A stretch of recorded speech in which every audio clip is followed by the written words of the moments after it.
ஷியாம் சுந்தர் வந்து என்ட்ட பேசிட்டு இருந்தாரு. அதாவது ஸ்டண்ட் மாஸ்டர் ஷியாம் சுந்தர் என்ட்ட பேசிட்டு இருந்தாரு. ம். ரொம்ப பக்கத்தில எம்ஜிஆர் வந்து உட்கார்ந்தாரு. ஸ்டண்ட் மாஸ்டர் ஷியாம் சுந்தர் எம்ஜிஆரோட பக்கத்தில உட்காந்து பேசுற அளவுக்கு ஒரு சீனியர்.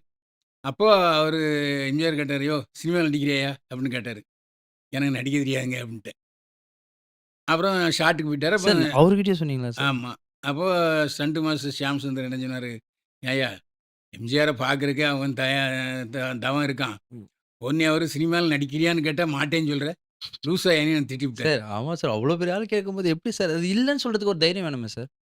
இல்ல அப்பல்லாம் நமக்கு வந்து பொய் சொல்லணும், போணும், அந்த நடிக்கணும், தில்லுமுல்லு பண்ணணும். அதெல்லாம் எனக்கு எண்ணமே இல்ல. இப்பவும் இல்ல. ம். அப்போ அவராவே வந்து நவரத்தினம் படத்துல எனக்கு வாய்ப்பு குடுத்தாரு. ம். அதாவது திடீர்னு நான் அப்ப அண்ணா பத்திரிகையில இருக்கும்போது, "சார் ஏபிஎன் ஆஃபீஸ்லேருந்து உங்கள வர சொன்னாங்கன்னோனே" நான் மறுநாள் காலையில ஏபிஎன் ஆஃபீஸ் போனேன். நாராயணன் சார் இருந்தாரு. "எப்பா சின்னவர் உனக்கு வந்து ஒரு வேஷம் குடுக்க சொல்லியிருக்காரு. நீங்க தான் அண்ணா பத்திரிகையில அந்த ரங்கநாதனா?" அப்படின்னாரு. ஆமான்னேன். "போய் ட்ரெஸ் அளவு குடுத்துட்டு போங்க" அப்படின்னு சொன்னாரு. ஒரு ரூ. 1000 அட்வான்ஸ் வாங்கி குடுப்பாங்க. வாங்கிட்டு வந்துட்டேன். நான் மறுநாள் எம்ஜிஆர் சொன்னாரு. "சரி நாளை மறுநாள் ஊட்டி போ வேண்டியிருக்கும். ரெடியா இருன்னாரு." ஊட்டியில போய் சேர்ந்துட்டேன். சேர்ந்து ரூம்லாம் குடுத்தாங்க. சாப்பாடு குடுத்தாங்க. காலையில 11 மணிக்கு எம்ஜிஆர் ஷூட்டிங் வந்தாரு. அப்ப என்னைய கூப்பிட்டாரு.